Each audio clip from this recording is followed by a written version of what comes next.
তিনি জানো তোমার কর্ণে মধু ওই কৃষ্ণ নাম দিতে পারি কর্ণে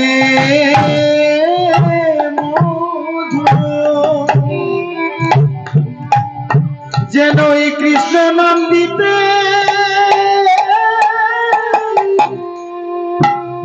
দিতে পারি যেন কৃষ্ণ বলে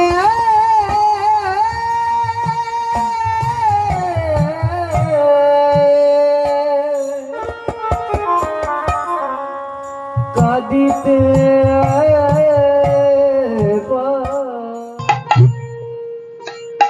আমাদের কোশ্চেন করে, আরে দেখলাম তোমরা তো খালি হরিবোল করছো, যারা কৃষ্ণ ভজন করে তাদেরই দুঃখ থাকে, আর যারা কোনোদিন ভজন করে না, ওরা কৃষ্ণ নাম করে না, ওরা কোনোদিন হরি নাম করলো না, ওদের কিছুর অভাব নেই। ওদের দেখো চারতলা জমি আছে না বাবা। আর তোমরা কৃষ্ণ ভজন করো, আমরা স্বভাবত জানি যারা কৃষ্ণ ভজন করে তাদের একটু দুঃখে জীবন যায়, তাই তো মা? বাবা, যারা কৃষ্ণ ভজন করে তাদের তো দুঃখ হয় বেশি, তাই তো? মিথ্যা কথা, কোন লক্ষণ বলেছি যারা কৃষ্ণ ভজন করে তাদের দুঃখ, যারা জোচ্চোর, যারা মিথ্যাবাদী, তারা একমাত্র বলে যারা কৃষ্ণ ভজন করে তাদের দুঃখ। আজ বলে দিচ্ছি, যারা কৃষ্ণ ভজন করে তাদের জীবনে কোনোদিন দুঃখ আসে না, তাদের সুখেই থাকে, তারা কোনোদিন দুঃখ পায় না। যারা কৃষ্ণ ভজন করে তাদের দুঃখই থাকে না। কেন? দুঃখটা তো গোবিন্দ চরণে নিবেদন করে দিয়েছে। রাধে রাধে। দুঃখটাকে যদি আপনার বাড়ির সুন্দর একটা গাভী আছে, ওটাকে যদি ব্রাহ্মণ মশাইকে দান করে দেন, এই যে ব্রাহ্মণ মশাই আছে, ব্রাহ্মণ মশাইকে যদি এই গাভীটাকে দান করে দেন, আচ্ছা দান করে দেওয়ার পরে বলুন তো, এই গাভীটার 35 কিলো দুধ হোক আর 60 কিলো দুধ হোক, আপনার কোন অধিকার আছে? কি কথা বলবেন?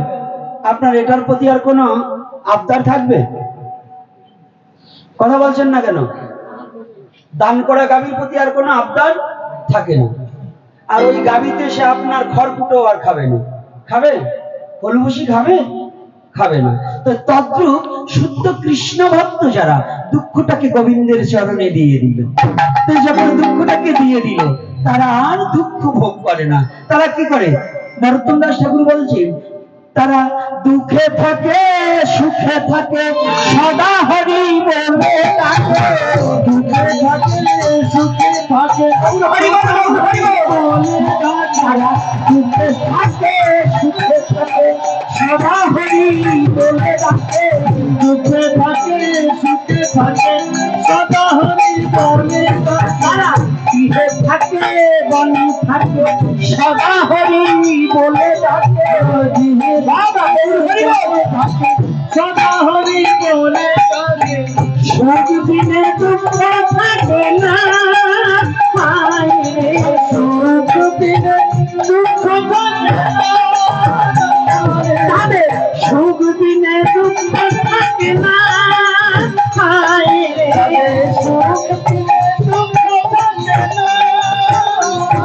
তারা হরি হরি হরি বলে নয়ন জলে ভেসে ভেসে, হরি হরি হরি বলে নয়ন জলে ভেসে ভেসে, তারা হরি হরি হরি বলে নয়ন জলে ভেসে ভেসে, হরি হরি হরি বলে নয়ন জলে ভেসে ভেসে, কাঁদিয়া তারা শুভ পায়, কাঁদিয়া তারা শুভ পায়,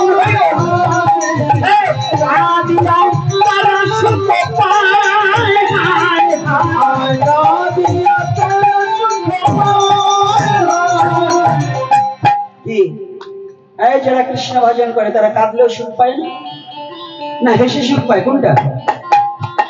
তারা কি করে? তারা কখন হাসে কখন কাঁদে, হরি বলে সবার হাসে, কখন হাসে কখন কাঁদে, হরি বলে সবার হাসে, কখন হাসে কখন কাঁদে, হরি বলে সবার হাসে, কখন হাসে কখন কাঁদে, হরি বলে সবার হাসে, ভুলার মাঝে গোনা গোনা যায়, আর ভুলার মাঝে গোনা যায়, দেখো ভুলার মাঝে গোনা গোনা যায়, আর ভুলার মাঝে গোনা গোনা যায়। কৃষ্ণ ভক্ত দুঃখে থাকে, মূর্খ ছাড়া তারা আর কিছু। আপনি বলুন তো, কোটিপতি আছে, কয়েক কোটি টাকার মালিক আছে, 8টা ছেলের বাবা, কয় ছেলে? 8 ছেলের বাবা, মেয়েও কম না। সমস্ত ছেলেকে গ্রাজুয়েশন করেছে এবং বড় বড় চাকরি দিয়েছে, সবকিছু করেছে, কিন্তু হরিভজন শিখায়নি, আর নিজেও হরিভজন করেনি। এই কথাটা ভালো করে শুনবে। কানাই এদিকে তাকাও, না হলে একেবারে জল নিয়ে যাও। এদিকে বসো, আমার দিকে বসো। এইবার দেখো কি বলছি শোনো। 8 ছেলের বাবা, কোটিপতি, কিন্তু তার 8 ছেলেকে বড় বড় চাকরি দিয়েছে, কিন্তু হরিভজন শিখায়নি। ওখানে বসে দণ্ডবাদ করুন, এদিকে আসবেন না, এখন সামনে আসবেন না বাবা, এখন সামনে আসবেন, ওখানে বসে পড়তে হবে। একটু বসুন বাবা, ওখানে বসুন। না বাবা, মুখ না দেখতে পারে ভালো লাগছে না, তাই ছুটে আসছে, এই তো ওখানে বসুন, আমি বুঝতে পারছি। এইবার কিন্তু একটা ছেলেকেও হরিভজন শিখায়নি, কৃষ্ণ নাম শিখায়নি, একটু করতাল বাজাতে হয় তা শিখায়নি, হ্যাঁ, মেয়েদেরকে একটু উলুর ধ্বনি শিখায়নি। শিখাইছে কি জানো? হ্যাঁ, বলবো না, থাক। ছেলেদের আজকাল এই যে মায়েরা না, বাবারা 2টো ছেলে জন্ম দিয়ে ওরা সাধু বানাতে চায় না। যদি কোনো মা বাবাকে বলে তোমার ছেলেকে সাধু করবে, ও মা এখন আমার ছেলে সাধু হওয়ার বয়স হয়েছে নাকি গো? হ্যাঁ, সাধু হলে কি হবে গো? সাধু হলে শুধু পরের বাড়িতে ওর ভিক্ষা করে খেতে হয়, আর আমার ছেলে কিসের অভাব আছে যে সাধু হবে? ওরা সাধু করবে না, কিন্তু চোর বানিয়ে দেবে। আজকাল মা বাবারা না ছেলে সাধু করতে চায় না, সব ছেলে মেয়েকে চোর বানাতে চায়। কি করে চোর বানাতে চায় জানেন তো? বলবো মা, বলবো না, থাক, আজকাল বলবো না। হ্যাঁ বলবো, বলতে হবে। ভাবছো নাকি আমি না বলে যাবো? দেখলাম তোমাদের লোভ আছে কেমন। লোভ না থাকলে হরিকথা কার কাছে বলা যায়? হরিকথা হচ্ছে আনন্দের বিষয়, তাই তো? হরিকথা প্রেমের সম্পদ, হরিকথা আনন্দ সম্পদ, আনন্দ হরিভজন। আনন্দ যদি পেতে চাও হরিভজন করে লো, যে হরিভজন করবে আনন্দ পাবে না, আর যার আনন্দ নাই সে গোবিন্দও পায় না। আনন্দম গোবিন্দম, যার আনন্দ আছে তার গোবিন্দ আছে, যার আনন্দ নাই তার কি নাই? হ্যাঁ, যার আনন্দ নাই তার কি নাই? এই যে সাধুরা যারা ভজন করেন, যুগল ভজন ভজন যারা করবার চান, একটু বুঝলেন, নিজের সত্তা থাকলে যত সময় ধনুকে তীর থাকে তত সময় আপনি যোদ্ধা, তীর সরে গেলে আপনি হরিবোল হয়ে যাবেন। তাই আপনার মানব দেহের যত সময় তীর থাকে আপনি যোদ্ধা, তীর যদি চলে যায় হরিবোল হয়ে যাবে। বলো হরি হরিবোল, কি তাই তো? কথা বলছেন। ও মা, ঘুমাচ্ছে কেন? হ্যাঁ, আজকে ছাড়বো না আমি। এইবার কথাটা ভালো করে বুঝবেন। তাহলে আনন্দম গোবিন্দম, যত সময় আমি আছি, মানে আমার সত্তা যত সময় থাকে তত সময় আমার আনন্দ আছে। সত্তা যদি চলে যায় আর ভালো লাগবে? এই লাগবে ভালো? এই বুড়ো কটা কথা বলে না, কি ও জায়গা যাও নাই না মরো নাই? সব কটা মরিয়ে ঠুরিয়ে এখন আর কোনো কথা বলে, ওই জরা মরায় যাচ্ছে সবাই। তো ওই জায়গায় না যাই তোর কাজ হয়। আমার বাবা গেছিল তাই আমি আইছি, আমার বাবা যদি না যেত তো আমার নাচি নেচি কথা বলা লাগতো না। লাগতো কি? অপবিত্র থেকে পবিত্র সৃষ্টি হয়, অপবিত্র থেকে পবিত্র সৃষ্টি হয়। সেই অপবিত্র পবিত্র ফসল আজ আমি আপনি সবাই। রাধে, ইহা বুঝতে হলে ভাতের মার খাওয়া বেড়ে হবে না, মদ খাওয়া বেড়ে হবে না, ওই চুল্লু খাওয়া বেড়ে হবে না, আর এই যে গুটকা খাওয়া বেড়ে খৈনি খাওয়া বেড়ে ঢুকবে না। এটা বুঝতে হলে পরে একটু সাধনা করতে হবে, সাধু সঙ্গ করতে হবে, প্রসাদ খেতে হবে। বিষটা খাওয়া বদনে কখনো এটা বুঝবে না। বদনে বিষটা খেয়ে কখনোই ব্রেনে ভালো কিছু ঢুকবে না। ভালো কিছু ঢুকাতে হলে পরে গোবিন্দ চরণামৃত, সাধুগুরু বৈষ্ণবের চরণামৃত আস্বাদন করতে হবে, ভগবানের নিবেদিত প্রসাদ গ্রহণ করতে হবে। তাহলে যদি এই তত্ত্বটা বুঝতে পারে, না হলে ওই ভেড়ার মতো চলবে, পাঠার মতো হাঁটবে, খাবে যেমন ওই রকম চলবে আর বসবে। কৃষ্ণ ভজন যে বুঝতে হবে না, আর এই সনাতন ধর্ম বুঝতে হবে না। সনাতন ধর্ম বুঝতে হলে শুদ্ধ ভক্ত সঙ্গ করো, তবে যদি ভক্তের কৃপা হয়, এই অব্যয় তত্ত্ব গুরু যদি জানিয়ে দেয়, তাহলে এই জরামরা তত্ত্বটা বুঝে নিবে। এই জন্য বলছি আনন্দম গোবিন্দম, যত সময় থাকবে ধরে রাখতে পারবে, আনন্দে চলবে। যে সময় চলে গেল হরিবোল হয়ে গেল, আর আনন্দ থাকলো না। গোবিন্দ কি গোবিন্দ থাকবে? এই যার আনন্দ নাই তার গোবিন্দ আছে নাকি? সাধু বাবা পিছনে বসে থাকলে কি হবে? অনা বলতে হবে, আজকে বলবো না, ফিরে জম্বাই আনবো শালা ছেলে। আরে বাবা বলছি তো এই জন্যই তো বলতে পারি, তাই তো? বাবারে বলা যায় না কি? বাবার বাবা কি হয়? ঠাকুর দাদা না? তো তারে শালা বলতে কি দোষ আছে না? শালা মানে কি? আমি তার বলি নাই, মানে বুন দিয়ে করা শালা। এ শালা মানে কি? পাঠশালা, গোশালা, গুরুশালা, রন্ধনশালা। শালায়ও আনন্দ আছে গো, বুঝতে পারি। আর যদি না বুঝতে পারো তাহলে শালায় আনন্দ নেই, বাবা বললেও কষ্ট হয়।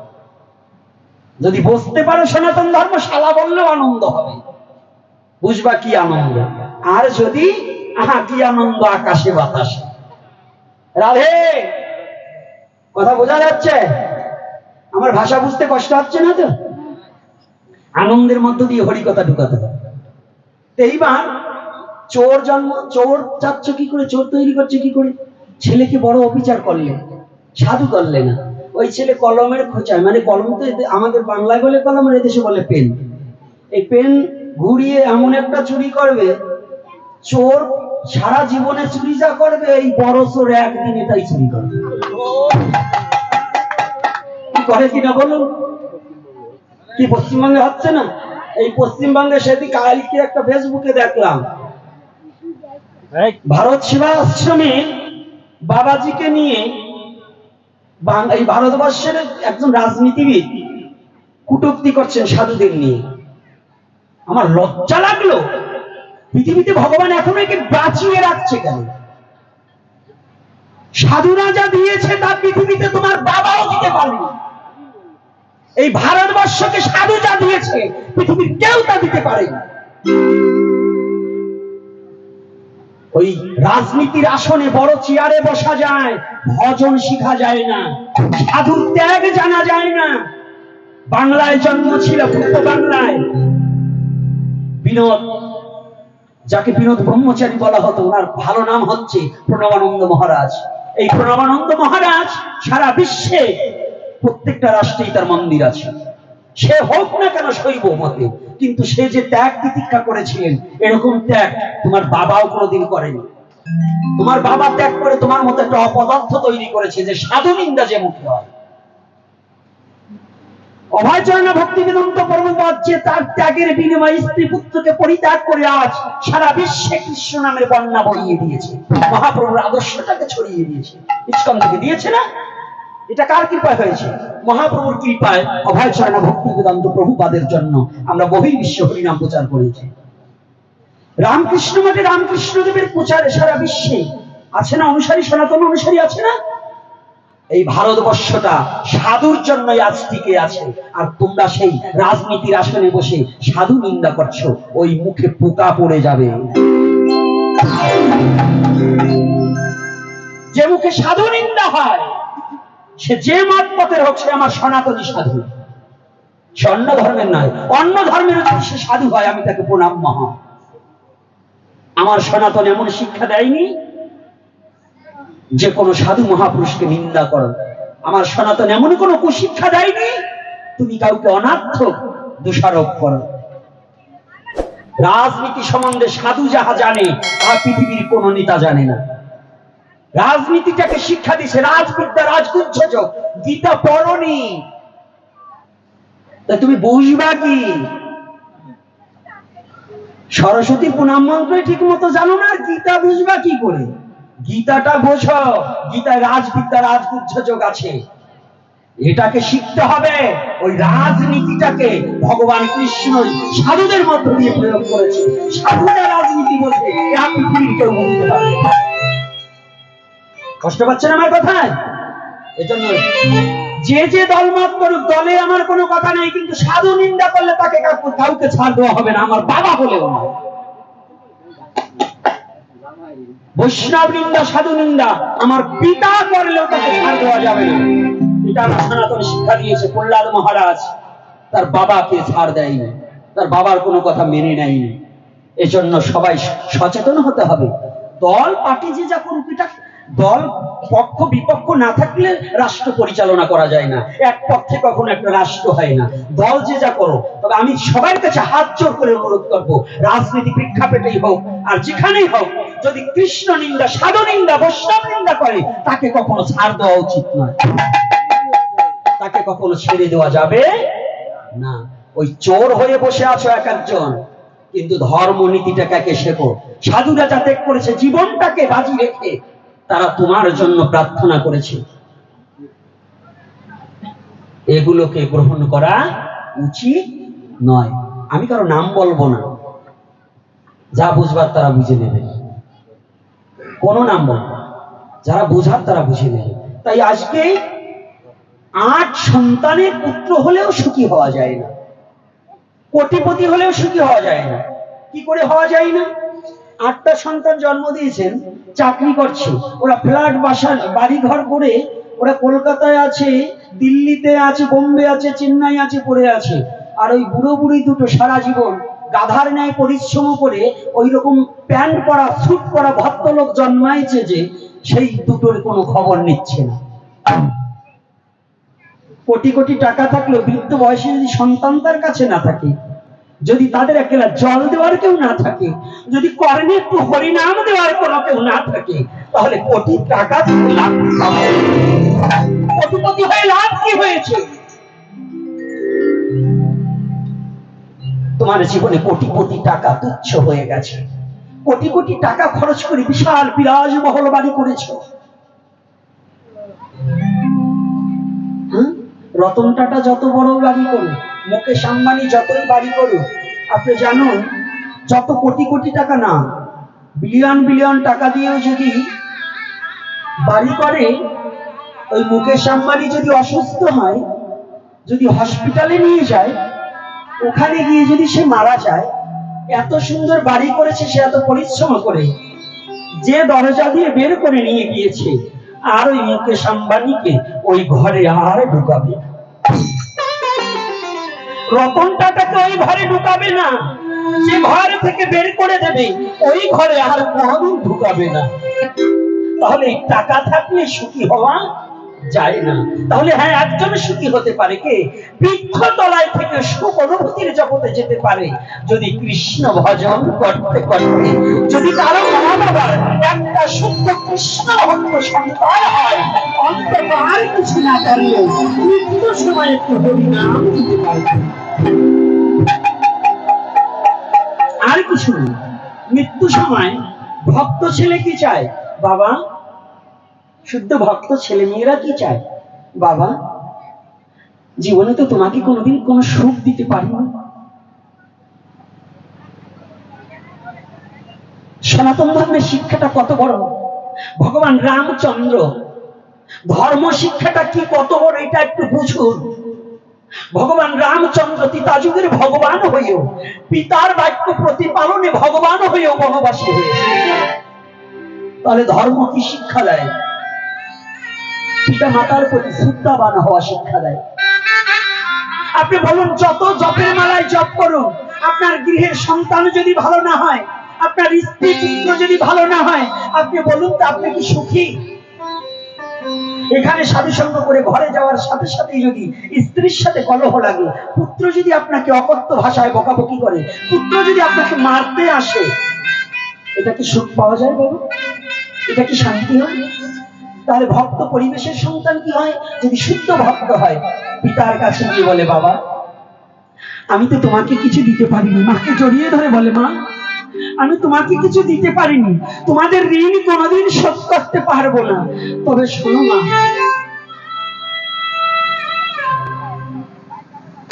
তোমাকে তো কোনোদিন কিছু দিতে পারিনি,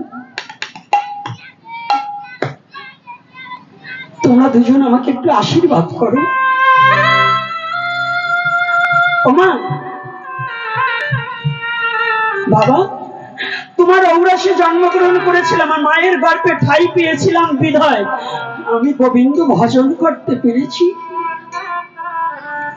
ও মা, জানো তোমার মতো দুঃখিনীর ঘরে জন্মগ্রহণ করেছিলাম বিধায় আমার এই পাপ হাত দিয়ে আমার গোবিন্দের চরণে একটা তুলসী দিতে পেরেছি। জানো মা, তোমরা দুজনে আমাকে একটু আশীর্বাদ করো। আমি তো তোমাদের ঋণ শোধ করতে পারবো না, কোনোদিন তোমাদের কিছু দিতে পারবো না, তবে যেদিন তোমাদের প্রাণপাতে যাওয়ার সময় ঘনিয়ে আসবে,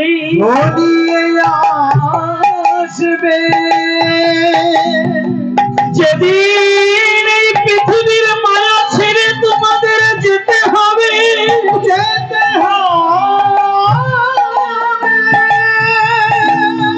যেদিন ভাই বন্ধু পুত্র পরিজন ছেড়ে তোমাদের আপন দেশে যাওয়ার সময় ঘনিয়ে আসবে, আমি তোমাদের কিছু না দিতে পারলেও সেদিন যেন তোমার কর্ণে মধু ওই কৃষ্ণ নাম দিতে পারি, কর্ণে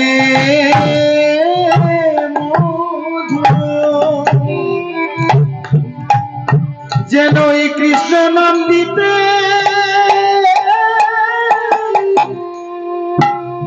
দিতে পারি, ওরা তোমাদের কর্মে যেন মধুর কৃষ্ণ আমি দিতে পারি, যেন কর্ণে তোমার কৃষ্ণ নাম, কৃষ্ণ নাম যেন আমি দিতে দিতে পারি, তোমরা এই আশীর্বাদ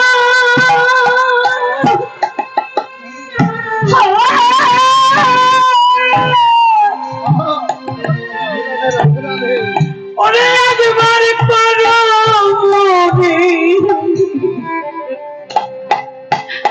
যেন কর্ণে কৃষ্ণ নাম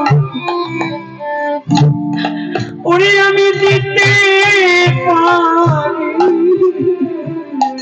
আমায় এই আশীর্বাদ জয় নিতাই গৌর হরি বল।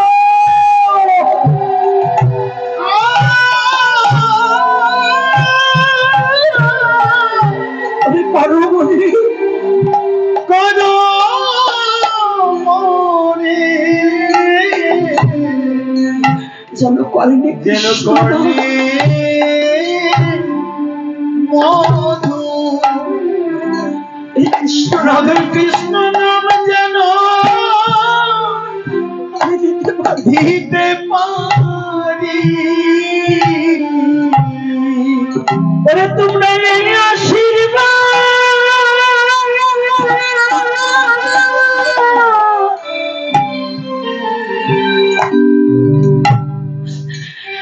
ওরে একবার করো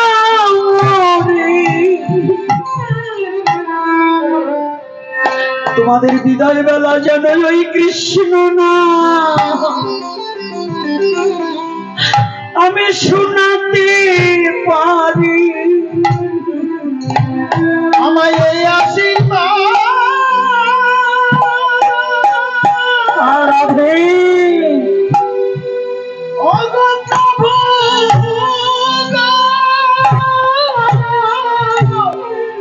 করো বলি ওগো করো রে যেন কর্ণে মধু মধুর কৃষ্ণ নাম যেন দিতে পারি।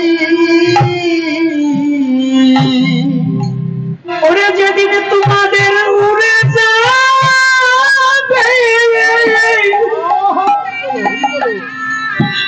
তোমাদের এই প্রাণ পাখি সেদিন যেন তোমাদের কর্ণে কৃষ্ণ নাম আমি দিতে পারি। যেদিন উড়ে যাবে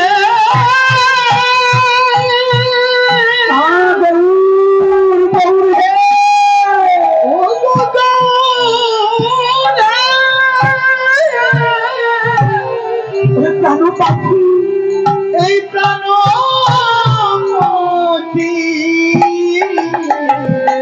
সেদিন যেন কর্ণে সেদিন কৃষ্ণ নাম যেন নাম দিতে পারি। মধুর নাম যেন দিতে পারি। আমার আর কি আছে